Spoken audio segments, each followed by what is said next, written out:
Are you a musician? Can your shoulder blades do this? Hi, I'm Francesca dePasquale, the creator of Hypermobile Musician, the online resource exploring the intersection between all things hypermobility and music making. In this video, we are going to discuss one of the most common impacts of hypermobility on the musician, scapular winging. Your scapulae, or your shoulder blades, are the bones that help stabilize and control the range of motion of your shoulders and arms. Ideally, they lay flat on your back when at ease, rotate forward and backwards depending on the pitch of your arm, and slide back and forth with the swing of your arm. Or at least they should.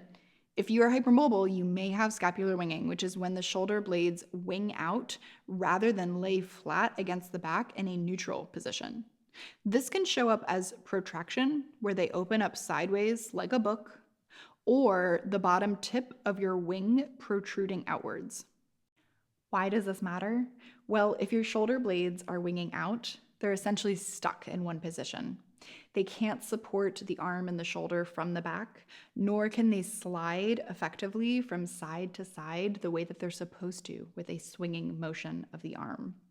It can also decrease the amount of space between the shoulder ball and the shoulder socket, and this can compress tendons, ligaments, and nerves, possibly leading to injury down the line. If you're a string player, scapular winging on the right side impacts your ability to draw the bow back and forth. On the left side, it would impact your ability to shift up and down the instrument. If you're a violinist or a violist, this would also impact how you support the instrument itself, whether you use a shoulder rest, a shoulder pad, or nothing at all. This is going to impact the amount of space between the left shoulder, collarbone, and jawbone.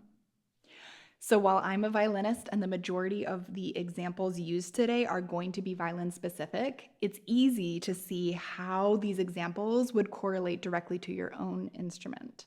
We all need to be able to connect to our backs to play with power, and we all need the natural space in the shoulder socket for the shoulder ball to move freely so we can prevent injury.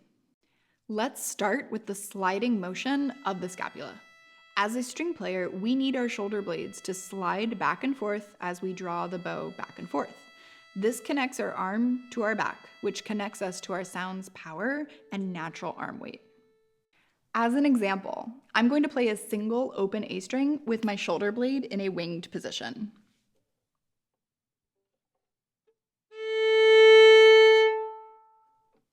Now, I'm going to take that winged position and correct it and play the same open A string.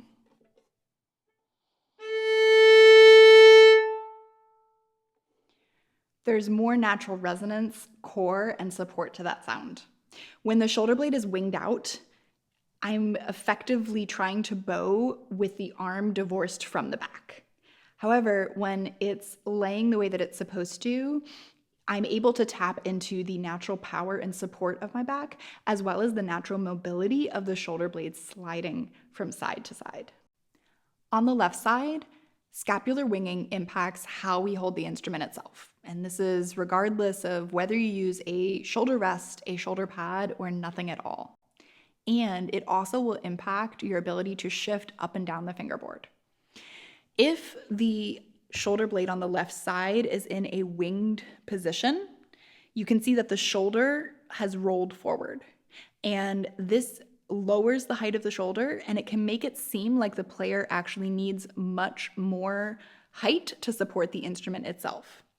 If I correct this, it puts the shoulder in a much taller position, the collarbone as well, and then less height is needed to actually support the instrument. Additionally, we want this space between the shoulder ball and the socket to be able to shift freely up and down the instrument. Right? That sliding motion of the scapula on the left side is the exact same motion that we were utilizing for the swinging motion of the right side for bowing. So you may be thinking, great, I understand why winging blades are problematic. How can I fix them? Let's dive in with some educational information. As always, this is not medical advice, so be sure to discuss any movement practices with a medical practitioner prior to starting them. First, we're going to look at scooping the shoulder blades into place. I'd like to give credit to the folks at Wealth or W Health. They have a fantastic video explaining the shoulder blade scoop, and you should definitely check out their programs. I personally did not train my shoulder blades to sit in their correct position utilizing this method, but I have found that it is very helpful when explaining to others.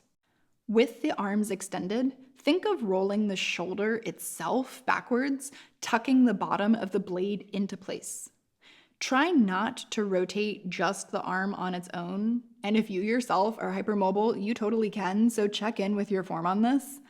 Engage the rotation itself from the back and the shoulder so that the entire complex tucks back. Next, we're going to look at an example of how to strengthen the rhomboids, the muscles on either side of your spine that help to stabilize and control your shoulder blades. This is how I personally trained my shoulder blades to sit properly. With your arms straight in front of you, imagine that you're engaging the muscles on either side of your spine to draw your arms outwards. Do the motion slowly, only using these muscles to move your arms. Don't move your arms independently. If you're hypermobile, you can probably reach back to cue one of your rhomboid muscles with the other arm. Or if you're working with someone else, you can ask them to touch this muscle to help wake it up. We don't visually see these muscles, so they are sometimes challenging to connect to, and the brain-to-body connection can be weak in hypermobile folks.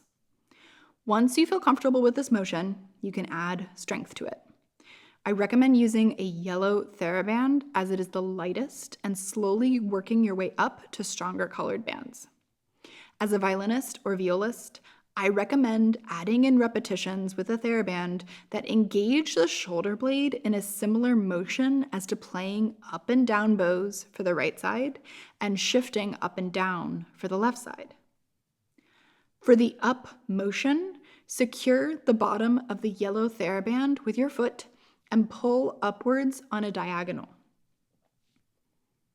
For the down motion, use the top of a door or other tall, secure structure to secure the band with one hand while pulling down with the other.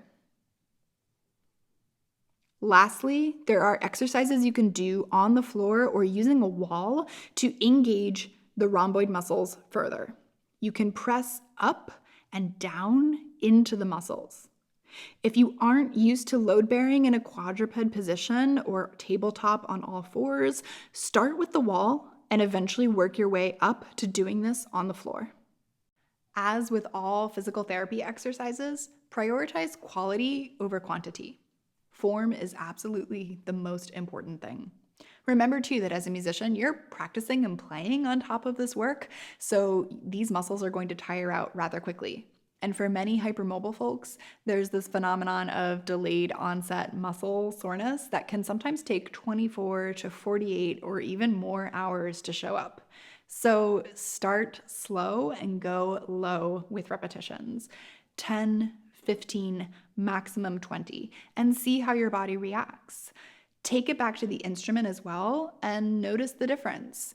You're going to be engaging your muscles in a slightly different way. So again, expect to feel some soreness and muscle engagement that you have not previously felt while playing. For more information on how to apply these exercises directly to your instrument and your music making, check out the coaching section of hypermobilemusician.com.